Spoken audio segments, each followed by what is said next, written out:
Deped, Malindang Broadcasting Network.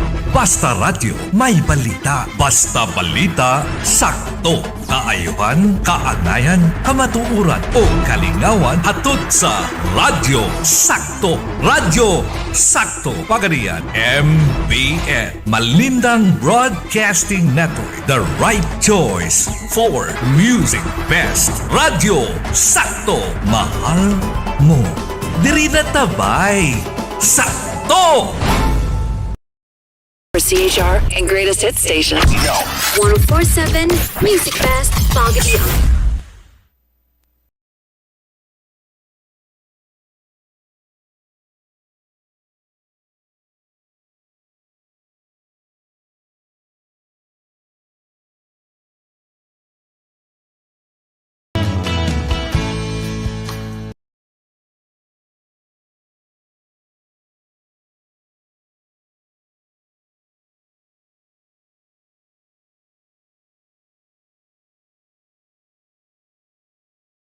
Talga, welcome now sab sa atuang programa Deped on the AIRWAVES. Kini si Dory Ortiz, ang inyo makauban karong buntaga. Wala ato ang partner kay adunay importante kaayo nga giatiman. So sa 30 minutos magkuyog-kuyog sadta sa kahanginan. Makita usab ninyo kita sa Facebook Live, sa Malindang Broadcasting FB page, and also sa YouTube kung gusto nyo i-replay kini. So sa dili pa kita musugod no atong tagaan og pasalamat ang atong mahal nga makagagahom diin gihatagan kita og maayong panglawas karong buntaga, karong adlaw ug sa mga niaging mga adlaw ug hinaot usab sa mga umaabot pa nga mga adlaw sa atong kinabuhi. Hatagan tag maayong panglawas and more blessings from our Lord Jesus. Yes. And of course, thank you sa mga nagsuporta nato sa atong programa Deped on the AIRWAVES. Diin mo pahatag na usab kita og mga updates, unsay mga bag-o nga mga issuances ug unsay mga kalihukan sa atong departamento diri sa Pagadian City Division. Okay.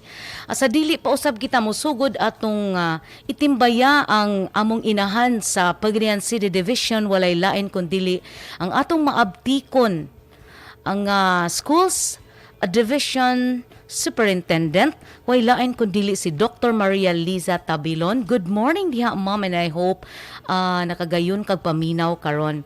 And of course, dili na to kalimtan ang usa nato ka abtik jud pod nga inahan ang ato ang Assistant Schools Division Superintendent Dr. Maria Colleen Imoricha. And of course, sa atong duha ka chief sa atong duha ka functional division chiefs, Dr. Maria Madeline Mituda sa SGOD, and of course ang chief nato sa CID, ang atong usab inahan sa CID usab kini si Dr.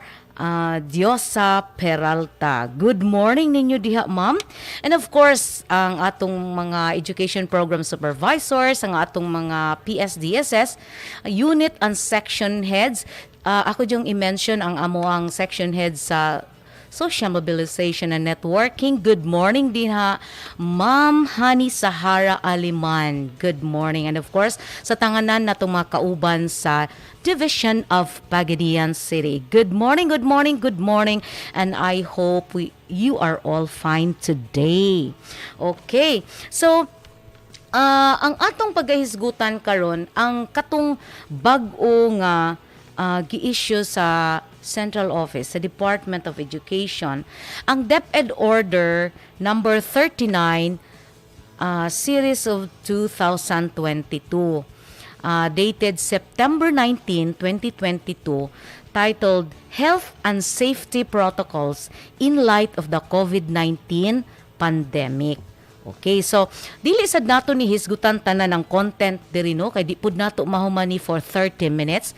And ang ako lang task diri nga i-discuss mao ang minimum public health standards and other related health protocols relative to the reporting for work or school beginning school year 2022-2023. So atong paghisgutan noon sa kining mga minimum public health standards muna ni ang atong guidelines as we go on with our operation sa Department of Education in light sa nga naapata sa pandemic. So kanisa ang akong hatagan og focus.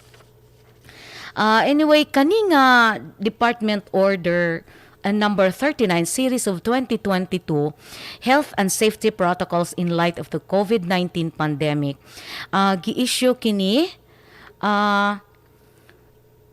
diin naka-enclose ang health and safety protocols in light of COVID-19 pandemic ug naa usab diri ang updated guidance for teaching and non-teaching personnel and learners regarding COVID-19 vaccination and testing in the department. Naa sa diri ang minimum public health standards and other related health protocols relative to the reporting for work or school beginning school year 2022-2023. And usab ang mga the efforts to promote COVID-19 vaccination and handling attendance records of personnel affected by matters related to COVID-19. So as I said sa pag-ingon, mag-discuss ta diri sa guidance on COVID-19 vaccination and testing and ang minimum public health standards and other related health protocols. So I hope ang atong mga magtutudlo, ang atong mga school heads, and of course sa atong mga learners and sa mga parents nga naminaw karon para ma-update na usab sila kung unsay atong mga guidance di ay no in light sa ato ang health and safety protocols. Okay.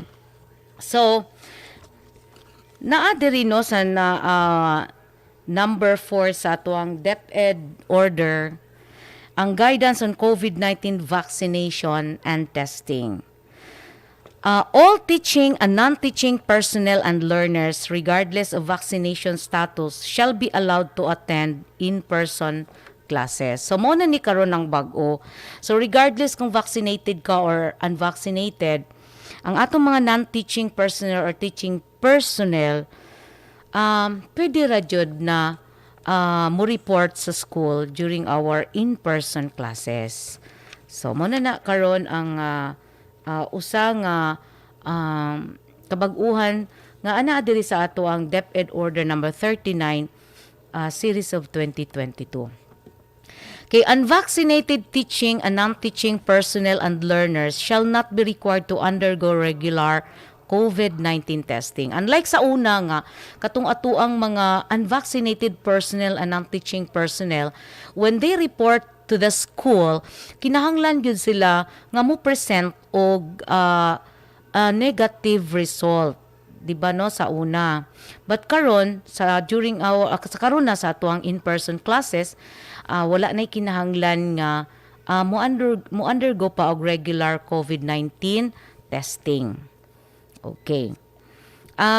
Deped offices and schools shall not be held liable if a teaching and non-teaching personnel or learner should turn COVID-19 positive. Okay, mo nagingon nga gi-allow na ni karon nga pwede na ang mga unvaccinated nga mo report sa school, gi-allow na ni siya. Pero if ever manggali na ay mga manghitabo nga na ay COVID-19 na transmission sa school na infected ang usa ka personnel, dili pud ka maka-blame sa Deped office and schools nga natakdan ka. So, muna'y importante kayo nga, since gi-allow na ta karon, naagyod sa imong kaugalingon ang pag-atiman ug pag-ensure nga dili gyud ka matakdan sa COVID-19 na virus pinaagi usab sa pag himo nimo sa mga minimum public health standards katong atong mga safety and health protocols nga dapat mag-wear ka always og mask, and then basta katong mga usual nga ato ang mga ginahimo para ma-prevent nato ang infection sa COVID-19, kanunay ra gyud nato tong himuon sa atong kaugalingon. Pagsulob og mask, pagdala og alcohol para aduna tay kanunay ma-disinfect atong mga kamot or area diin asa ta naga gunit-gunit. Mag-observe sadta sa physical distancing. Importante kaayo kung posible lang jud ang physical distancing kanunay lang jud natong himuon. Manghugas kanunay sa kamot. Okay. So kana ang naa sa diri, Deped continues to recognize vaccination as among the most effective strategies for the prevention of COVID-19 deaths. So, ang mga eskwelahan, kanunay lang gyud na sila nga mo coordinate with our health authorities from the local government to encourage and educate stakeholders on the benefits of COVID-19 vaccination. Especially katong atuang mga learners and katong atuang mga families of our unvaccinated teaching and non-teaching personnel, and also sa atuang mga bata nga i-encourage lang jud nato sila kanunay para sila magpa-vaccine. Okay, so dili lang gyud nato ang school ilang tulubagon nga mo coordinate sa atuang local health unit para maghatag og informasyon or para mo orient sa ato ang mga parents nga katong wala pa na vaksinan, para ma-enlighten sa sila, makasabot sila ug kung nakasabot na sila unsa ka importante ang vaccine, makapabaksin na usad sila. Okay, so ang atong school health and nutrition personnel shall continue to encourage teachers and non-teaching personnel to have at least, okay, ato ning timan-an ha, to have at least to have at least 3 doses of their COVID-19 vaccination. Okay, 3 doses na muna ito ang gina-encourage jud sa tanan. Ang 3 doses mao na katong duha ka primary doses, kato imong first dose and second dose, dayon ang ikatulo ang imong first booster. First dose of kanang booster nimo. So 3 tanan. 2 primary doses plus at least 1 booster dose. Okay kay napamanay first booster, second booster nimo, third booster na pa na siya. So at least ang atong gina-encourage karon, at least naa kay tulo na. Duha ka primary doses and at least 1 first booster dose. So, kana siya. So ang atong school health personnel, school health and nutrition personnel, kanunay na sila nga naga-monitor sa atong schools, and then kanunay sad na sila nga nagahatag og orientation or nagakandak og mga unsa man ni mga pagpasabot sa ato usab nga mga ginikanan ug mga kabataan. Okay.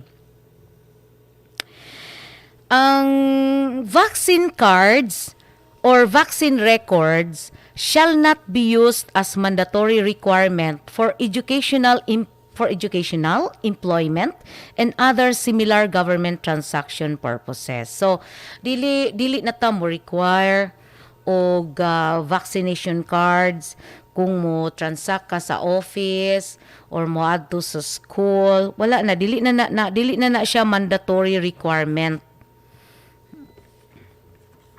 Okay. So, ari kita sa minimum public health standards and other related health protocols. Okay, so while all personnel and learners will now freely interact with each other in shared spaces in the school settings, regardless of their vaccination status, all concerned shall ensure observance of the minimum public health standards as provided for the Department Order 34 Series of 2022 and as reiterated and further expanded in this section. So, unsa gani ito? Since gialaw naman kita o naanatay free interaction with each other sulod sa ato ang school, regarding ma-vaccinated ka or dili ka vaccinated, ang ato lang tulubagon ana is mo na to nga ato yung siguradoon nga naga-follow ta, naga-observe ta sa minimum public health standards or sa ato ang safety and health protocols. So kung unsa man, kung aduna ta dito sa sulod, mao na nga kanunay gyud tang magasuot og ato ang face mask.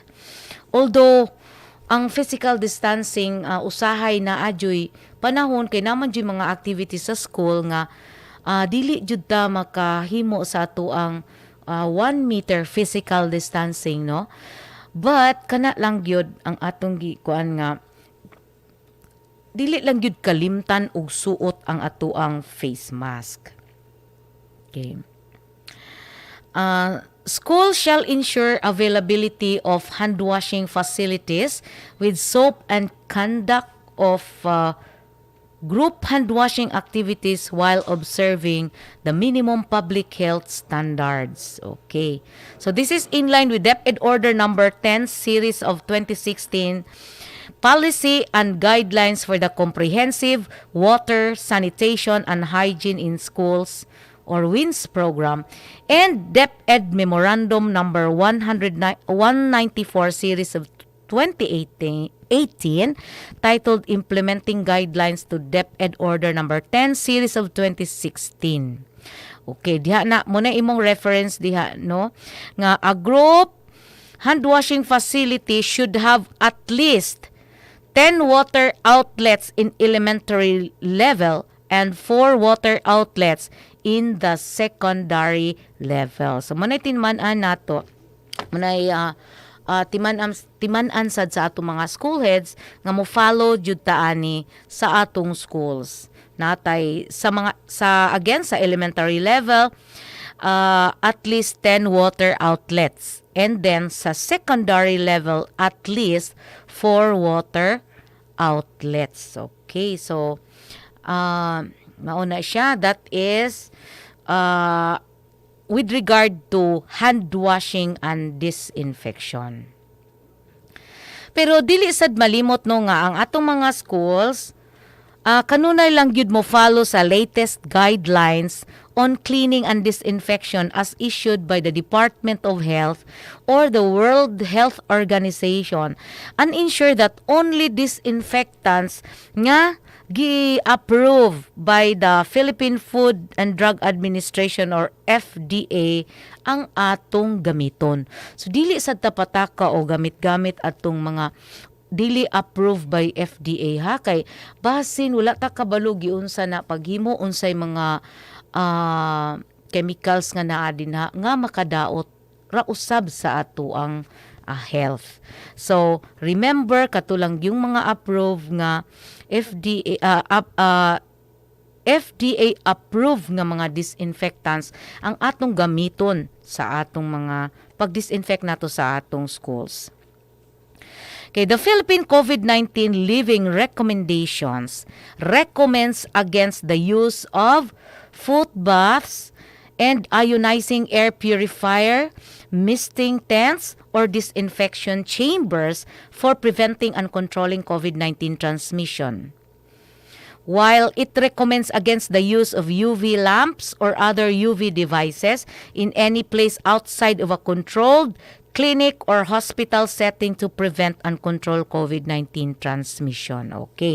So, makainundom ta sa una, no, during sa atuang pagsugod jud nato sa ato ang face-to-face classes nga usapon ni ka pamaagi diin ma-prevent nato ang COVID-19 transmission katong doon na jud tay mga foot baths nga ibutang sa atong mga entrada sa ato ang mga rooms or sa asa nga mga opisina. Pero karon as recommended by the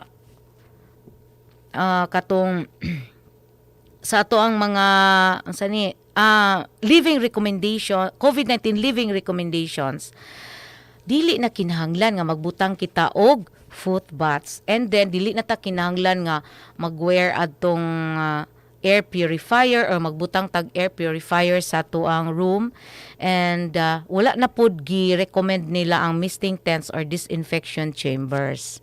Okay. So sa una pud no katong magbutang taog mga UV lamps, okay, dili pud to siya advisable unless controlled siya sa naay clinic or hospital nga gamit adto nga controlled katong UV lamps or UV devices. Pero pag kita-kita lang ang mogamit sa to ang room, gina-discourage na siya. Okay, so dili na pud ta sa wearing of face mask or sa pagsuot nato sa tuang face mask.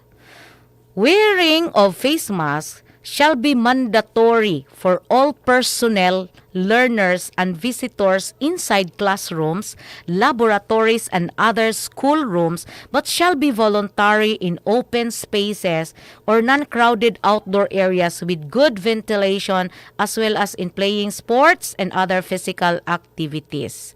Okay, so nadungog nato no nga ang pagsuot sa face mask ato gining timan-an, ilabi na gyud sa atong mga teachers, atong mga advisors, mga classroom advisors, kay kamo man gyud ang naay direct contact with our children sa school. Isituit lang gyud nga kanunay gyud sila nga gasuot sa ilang face mask. Mandatory gyud ni siya. Mandatory nga suoton sa tanan personnel ng school personnel and also sa learners and all the parents or other visitors nga mosulod sa atuang schools.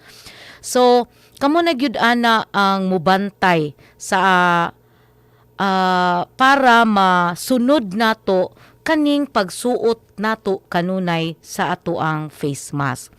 And of course, ang teacher mismo magsuot sad ka og face mask kung naa ka sa imuhang classroom. Kay syempre kung makit-an ka sa imuhang imuhang mga pupils or students nga wala ka nag face mask, dili pod sila magsuot sa ilang face mask kay model ra ba gyud ang teacher. So kamo na lang gyud ang mo-model aniha ang atong mandatory wearing of face mask sa sulod sa classroom. Pero kung naa ka sa open spaces, may natag open spaces kanang walay atop or nay atop pero wala po'y mga bungbong, open lang gyud kay siya, pwede na ka nga o dili mo suot sa imong face, pwede ba ka imong tangtangon sa imuhang face mask. So depende na nimo. Basta open lang yun. Pero ang giingon nato diri, kung naa ka sa classrooms, laboratories, and other school rooms, kinahanglan jud, mandatory jud ang wearing of face mask. Pero voluntary sad kung sa mga open or dili na mga guot nga mga lugar or area nga naa nga area sa atong eskwelahan. Okay, so muna itong timan na kay usahay ra ba jud makita jud namo naay mga picture nga gi-post nga naa jud tay mga kabataan sulod sa classroom nga motangtang. So look out na nato mga teachers nga siguraduon gyud nga kanunay sila nga nagsuot sa ilang face mask. Okay, so ang ato sang mga eskwelahan kinahanglan siguraduon sad nato nga aduna gyud tay always nga available nga mga face mask. Kay nga naman, para atong mga kabataan, ang atong mga learners nga moadto sa school nga wala nagsuot og face mask. So kita sa schools, ang atong school heads isigurado nga ano na gyud tay available always nga face mask. Which I know nga naagi ni siya. Kay nag-stock gyud ang schools ani og mga face mask, alcohol, naagi na siya, always ready gyud na siya gyud pod sa atong mga eskwelahan. Kay gamito na sa ato ang school personnel ug sa ato ang mga learners, especially those kato nga moadto nga walay face mask. Okay, so sa face shield na pudta. Unsa man gyud ay ni? Ang face shield suoton ba? Pwede bang suoton or dili? Okay, so ang face shield pwede nato na gamiton ang face shield instead of face mask kung gikinahanglan kaayo sa mga situation nga need yun nga magtangtang ka sa imuhang face mask. Okay, for example, katong mga activities nga nag-require nga makita ang tibuok nimong nawong. Of course, dili ka mo wear sa imuhang face mask. Pero, kung naka sa classroom, magsuot na lang og face shield. Ang face shield mo ay ato ang isuot instead of face mask. Kana kung importante jud or mga activities nato nga need jud nga makita ang ato ang nawong. And during these specific activities, kung inana no, wala tay face mask, face shield rato ang gisuot. Safe distance, adequate ventilation, and proper hygiene shall be strictly ensured at all times. Okay, so since open man ang atuang, wala man natabunan ang atuang nose, kinahanglan gyud nga kandak po taan nga activity, siguro doon nato nga with proper ventilation gipod siya para lusot-lusot ra ang hangin. Okay, proper ventilation, and of course, observe ta og distance. Dili gid ta mo duot distance kay since wala tay face mask. So kana lang, mula na atong buhaton kung aduna kung naaman ta sa sulod sa ato ang classroom. Okay. For the ventilation, kanang sakto nga paglusot-lusot sa ato ang hangin, ang atong tanang eskwelahan and offices, kinahanglan nga ilang isigurado nga aduna gyoy insakto or enough nga ventilation ang enclosed and shared spaces. So, mo gina importante ra na agyoy ventilation para makagawas ang hangin. Okay. Adequate ventilation may be achieved through natural ventilation such as opening of the windows and doors. So, sa school nato kanunay man gyud na nga gi-open nato ang atong mga windows and doors. Dayon, ensuring that nearby spaces of open windows are free from toxic gases and pollutants. Of course, nga mag-open ta sa tong windows, kinahanglan sad nga dito sa gawas wala po'y mga toxic gases and pollutants. Pero naghimo na nato sa school kay ginasigurado man gyud nato sa eskwelahan ang atong palibot limpyo para di makaapektar pod sa health sa atong mga kabataan ug sa atong school personnel. Okay, other options to increase ventilation in enclosed spaces include using exhaust fans and placing fans near windows. Nga unsay naka-importante nga ang ato ang mga fans nato nga gibutang nato facing sa windows para pod ma-push nila ang hangin pagawas. Okay. So dili ra magtuyok-tuyok ang hangin. Okay, so the fan that can be placed in front of an open window to increase airflow and push indoor air outside. Muna akong giingon ganina, no? Okay, and proper ventilation in communal restroom must not be overlooked. O dili lang sa classroom no, kundi sa sulod sad sa atong mga restrooms. And then at mas maayo kung mo-flush na ta sa atuang mo-flush na ta sa inidoro, dapat kung naato katong iyang taklob, ato gitong takluban ay hata mo flush kay para dili pod mo dispersed or mo spread ang mga contaminants or katong mga madala mga naay mga virus or unsa mga madala, mga kagaw madala sa hangin pag flush unya sa inidoro. So remember to cover, ato i-cover sa lid sa inidoro. Okay. So I hope nga naatay mga teachers or mga kabataan nato nga naminaw karon pratis mahatagan sad nato sila og katin-awan regarding sa ato ang health and safety protocols in light of the COVID-19 pandemic.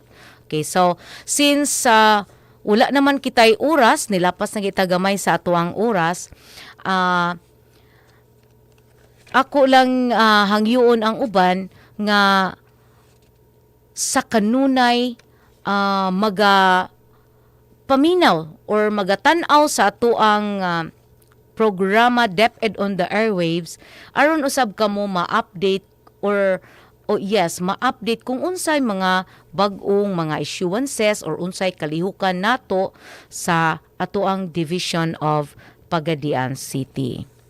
Okay, so mga suking tigbaminaw, since wala na kitay oras, panahon na usab nga diin mo say goodbye na usab kita ni atong usa ka adlaw na pod nga Sabado sa ato ang programa.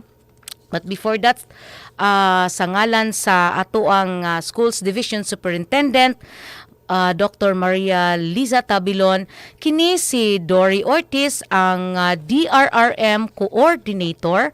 Magaingon daghan kayong salamat sa inyong pagpaminaw o good morning and magandang buhay.